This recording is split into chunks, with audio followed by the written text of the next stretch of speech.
There are other ways to do this also, where you can organize yourself that your body and your mind takes instructions from you. This is one aspect of it. It must. Your body and your mind are your most basic faculties that you have. They must take instructions from you. If they work against you, you're finished, isn't it? Right now you call this stress, anxiety, nonsense, whatever. Essentially, your intelligence is working against you. Your thought and emotion is not going the way you want it to go, it's doing its own thing. Well, if you cannot manage your own mind, how the hell are you going to manage, let's say 100 or 1,000 or 10,000 minds? Because management essentially means you must be able to manage the people. Managing the people means you must get everybody to get to one intent and act in a significant way. How will you do this when your own mind doesn't take instructions from you? You cannot manage yours, but you believe you can manage theirs? There is no way it's going to happen. This is why a whole lot of people who are in successful professions are all having ulcers, heartburns, heartbreaks and all kinds of things because they are upping the activity without enhancing themselves. It is like you want to be on a Formula 1 track, but you went with your small little car that everybody drives to the office. Then if you drive at a certain speed, four wheels will go in four different directions. This is what is happening to a whole lot of people. When they aspire for what they want and go at it, their body breaks down, their mind breaks down, something happens simply because they have not strived to enhance this. First you enhance this, activity will open up in the world for you. But you are in a rush for the goals that you have set up already. Because of that, you don't spend time on the… If you do not enhance the machine, activity cannot be enhanced. Stress will happen, breakdown will happen, isn't it?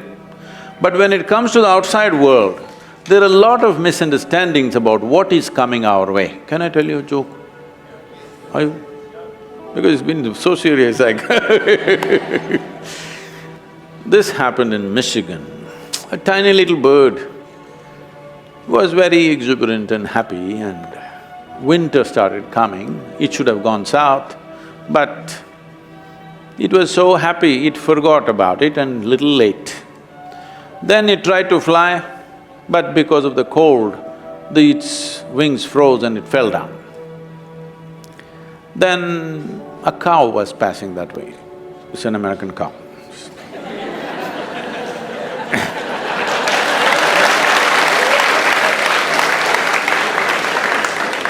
A cow was passing that way and it dropped a heap of dung and it fell right on the bird. So inside this dung, the warmth of the dung caused thaw of the wings, the ice melted away and it felt happy and warm. Tick, tick, tick, it started tweeting from inside the dung. It couldn't get up, but it was happy inside the dung. A cat was going by, it heard this bird tweaking, it opened up the dung and ate up the bird. The moral of the story is, not everybody who heaps dung on you is your enemy. Not everybody who gets you out of shit is your friend. And above all,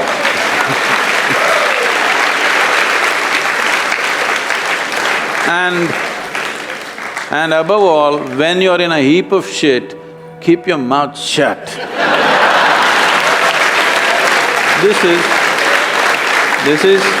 No, I'm saying this because we have created a world now, if I have trouble, I must talk to everybody in the world. They're all going to give 1,000 solutions. No, when you feel you're in trouble, please just spend some time upon yourself.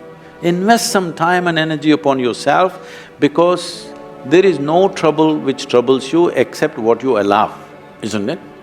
What is it? You must invest some time and energy upon yourself. This value of solitude is totally gone in the world in this generation. Please bring it back if you want to make yourself of some substance. How to control your emotions so your emotions don't control you? 1. Label your emotions.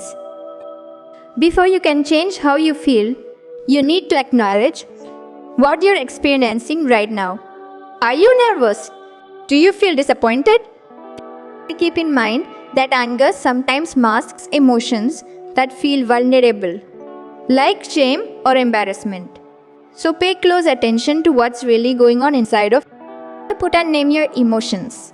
Keep in mind, you might feel a whole bunch of emotions at once, like anxious, frustrated, and impatient.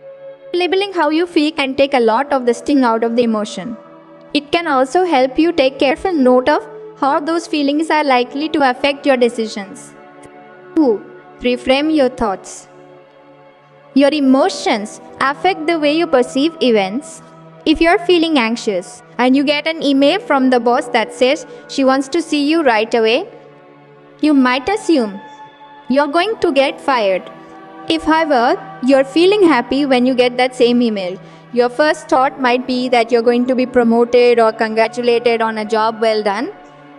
Consider the emotional filter you're looking at the world through. Then, reframe your thoughts to develop a more realistic view. If you catch yourself thinking, this networking event is going to be a complete waste of time. No one is going to talk to me and I'm going to look like an idiot. Remind yourself, it's up to me to get something out of the event. I'll introduce myself to new people and show interest in learning about them. Sometimes, the easiest way to gain a different perspective is to take a step back and ask yourself, what would I say to a friend who had this problem? Answering that question will take some of the emotion out of the equation, so you can think more rationally. If you find yourself dwelling on negative things, you may need to change the channel in your brain. A quick physical activity like going for a walk or cleaning off your desk can help you stop ruminating. 3. Engage in a mood booster. When you're in a bad mood, you're likely engaged in activities that keep you in that state of mind. Isolating yourself, mindlessly scrolling through your phone, or complaining to people around you are just a few of the typical go-to bad mood behaviors you might indulge in. But those things will keep you stuck. You have to take positive action if you want to feel better. Think of the things you do when you feel happy. Do those things when you're in a bad mood and you'll start to feel better. Here are a few examples of mood boosters.